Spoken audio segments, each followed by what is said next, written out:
Hello, everyone. Welcome to our second investing workshop. Um, Let me introduce myself. My name is Leonardo Hurtado. You can call me Leo. Currently, team leader of knowledge management at the Global Finance Board. And today, um, basically, our workshop it's about how to plan the reserves. So this one and the previous one were focused on the reserves management.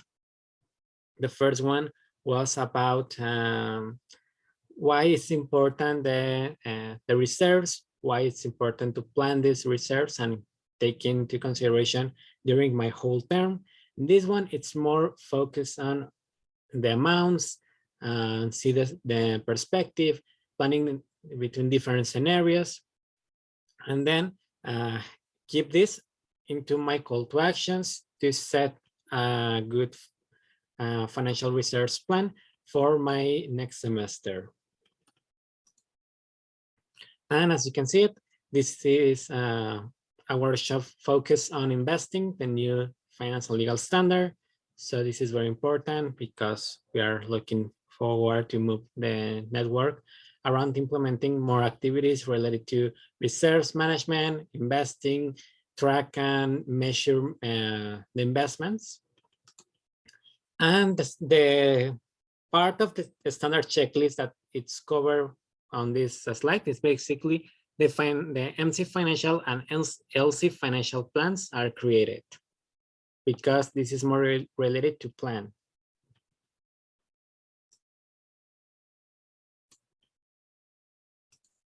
Okay, so why do we have reserves?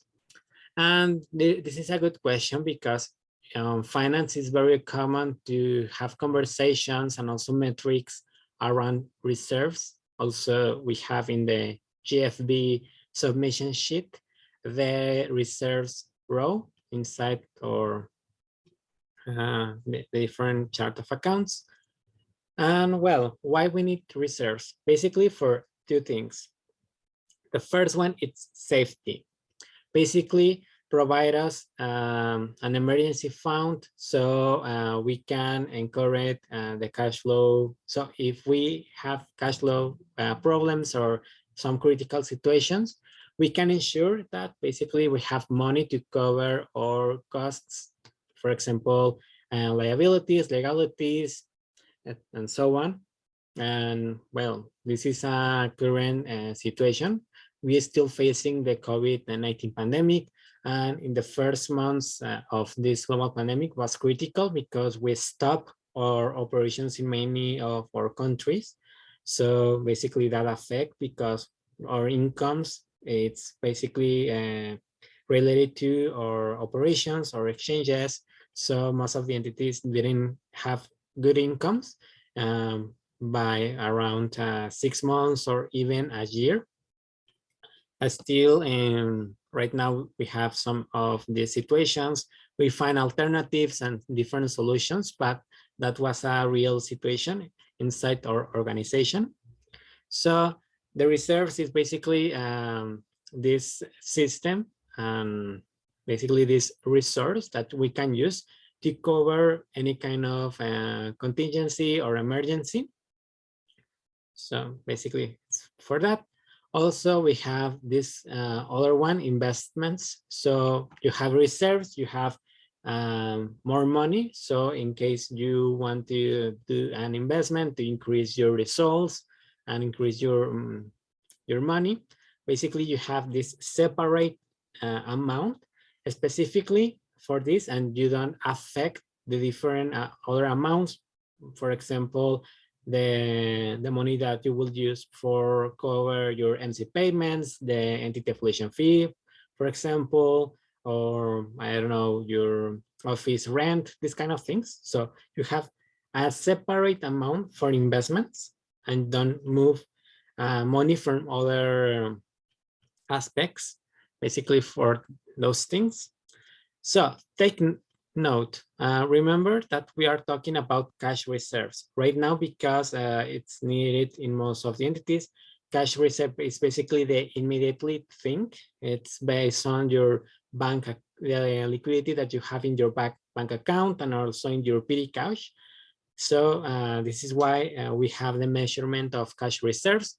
Also, we have the months of financial reserve, but also this metric, it's on accrual basis. So also takes liabilities, assets, also data from long-term assets and liabilities.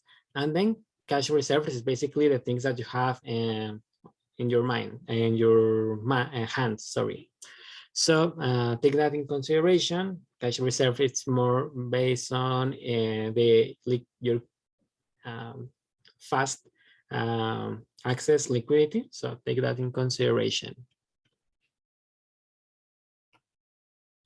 Also, a research plan, it's basically a long-term outcome. So the idea is you don't plan only for, I don't know, these 3 months, even 6 months. It's something that it's planned to increase and being constant and consistent between different years. So basically you can start right now, and this is something that will continue with your successor and so on for different generations. So this is a long-term ambition and long-term outcome. We are aware that the cash reserve plan, it's based on working towards increasing our cash funds over many years or different years. So we expect that will not be perfect between different terms, but the idea is to keep this on mind. So also this is something that you can transition the plans of make or improve your reserves of money. So also take that in consideration. This is something that also important to have in your global compendium. So your MC, your LCPs, even no matter the generations of next team leaders in your country or your entity, can have this on mind, the management of reserves. So to set the goals of reserve plan, there is some recommendations. The metrics inside the GFB are to reach between the 6 to 12 months of cash reserves. Ideally, right now it's, or in terms of metrics, 6 months. But I think the better goal, it's 12 months of reserves. So you have enough money to cover a whole year. And also based on the current situation, most of the entities were stopping operations near than 12 months. So I think it's better to plan at least reach the 12 months of reserves. Then will be the concrete financial reserve plan. You will have a long-term plan, build your reserves. So basically something that you will align with your successors. Also, this is something that you can transition by years. And this is something that your entity needs to be aware that they need to keep these reserve plans around the years. This is something that can disappear maybe between a year and another. Like, I don't know, you build a reserves amount, and then the next MC team spent all the money for your reserves plan. So the idea is you have this plan from a long-term ambition. Also, your LCs are aware of these things. This is something important in terms of transparency and also accountability. And basically more people are aware of that. Basically the leaders inside your entity. And the third recommendation is ensuring separate accounts. So I'm aware that in some countries could be complicated create or add a new bank account, but I think this is the better way to keep the reserves cash of money, basically your money of reserves. Basically you have at least one bank account for your common costs and common cash flow. And then you will have a separate account specifically for reserves. That will depend on your country and the rules that you have on that. But I think mostly this is the recommendation. So you can ensure that you will not use this money for other things. Also, that was explained in previous sessions. So then there is some regular installments into your reserve funds. You can create a reserve fund or when you will add money or put your money inside your reserves fund. Could be by month, quarter, semester. This is something that you can align based on your reality, and also set a certain percentage of your profit and also into your reserves. Here are some scenarios, basically periods of months. So for this scenario, we are planning to put 40% of our cash flow or net profit under the reserves fund. So we have the first month, we had an income of $10,000. I used dollars just for convenience, but thinking in your local currency. Then we have $6,000 of expenses. So our directly profit, it's 4,000, just for this example. So if the profit is around 4,000 this month, you have cash flow for next month, and also you can put around between 10 to 40% of this profit into your reserves fund.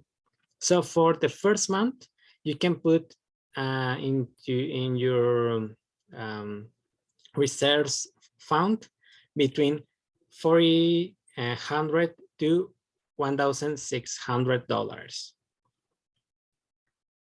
Then we have the second scenario.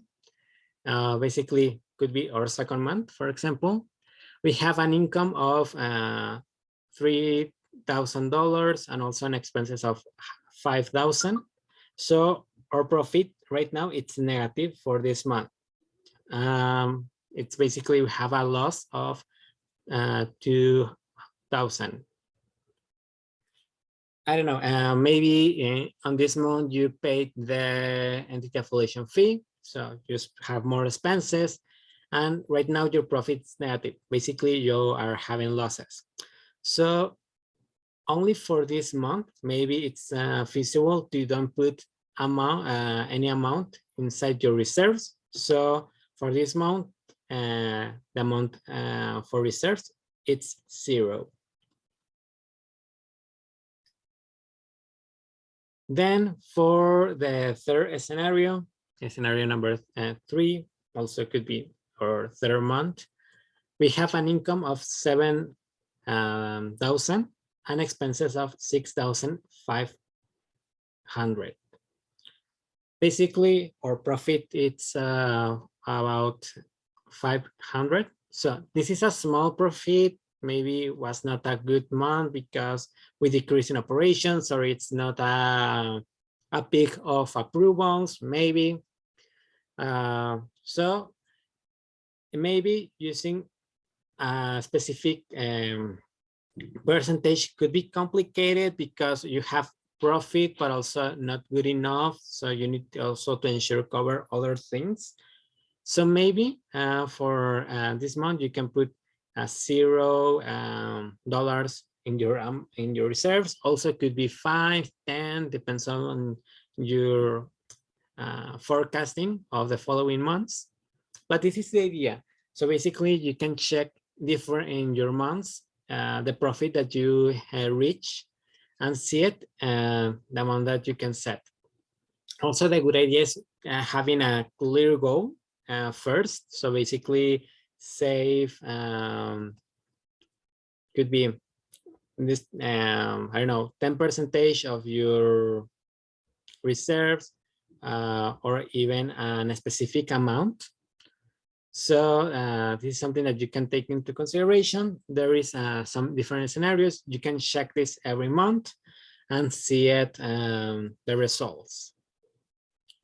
But basically, the idea is in most of your months, you can add money into your reserves fund. And well, basically, here is an example about how you can calculate the time that you need to reach the your reserves goal. For this example, it's basically we are thinking about cover 12 months of our costs. So for this example, we have the current cash at bank. It's basically $6,000. The average month of income, it's 2,000. And the average monthly expenses, it's of 1,000. And we want to save around 40% of our profit every month to our reserves fund. And at this moment, our current amount of reserves, it's about 6,000. Basically, right now for this example, it's the half of our goal. So the amount to put on reserves each month, basically it's the 40% of our net profit. Basically, we have this incomes minus expenses. So incomes minus expenses for this example, it's 1,000. So it's 40% per 1,000, and we had $400. So this is basically the money that we are going to put every month into our reserves plan. And basically we want to reach the 12 months of costs amount for our reserves plan, because we want to cover a year of costs in our entity. So basically the monthly expenses, 1,000 per 12 is basically $12,000. And because right now we have $6,000 in our current reserves, we still need to reach $6,000. So basically, how many months we need to reach our 12 months of costs? Basically, the amount that is still required for reserves and divided by the amount that we can put into our reserves plan. So basically, to reach the reserves plan of $12,000, putting $400 each month, basically this plan will take 50 months to reach this number, to reach this reserves fund. So basically a year and a half. And this is why we talking about the reserves plan. It's something that takes a long-term ambition. This is something that will take more than a year in most of our cases. So basically, based on this scenario, to ensuring that reserves fund, basically you need to align this with your successor to talk about it. So the rest of the time is basically a working time. So we can go to this spreadsheet, which is this one. I will copy this into the chat. Also, for the people that will see this into the recorder video, will be in the comments below. So basically, this is the example, and it's based on the slides example. For this one, you need to put the current cash that you have in your bank, basically the amount of money that you have in your bank. then the average of 12 months of your incomes, the average of your last 12 months of costs, the percentage that you want to wants to reach every month, or the what you want to put every month in your reserves plans, and basically the current amount of your reserves. And with that, you will have the calculation of the amount that you can, it's feasible for you to put every month in your reserves plan. The goal based to cover the 12 months of costs for your reserves plan, the amount that you require, you still required for to reach this amount, the previous one, and the months that will take to you to reach this goal. So the idea is to work on this, and well, the activity starts now, and you will have around 10 minutes for this.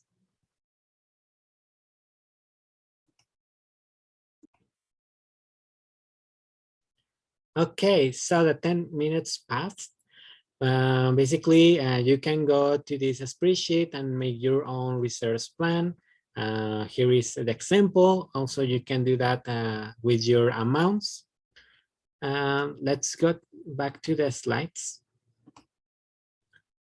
So the final points, basically, your plan should be a long-term ambition, more than a year. You should be looking to move around 10% to between 10 to 40% of your profit each month or quarter into your reserves fund. Your end goals should be ideally be like a year of worth of reserves, also to cover your cost of a year. I think right now it's the best target. Also, remember your reserves. It's not only only for emergencies, but also you can use the unrestricted fund for investments opportunities. And don't forget to project and calculate how long will be to reach your 1 year of reserves. And basically, that was our second workshop of investments. So thank you so much for attending this space, and see you soon.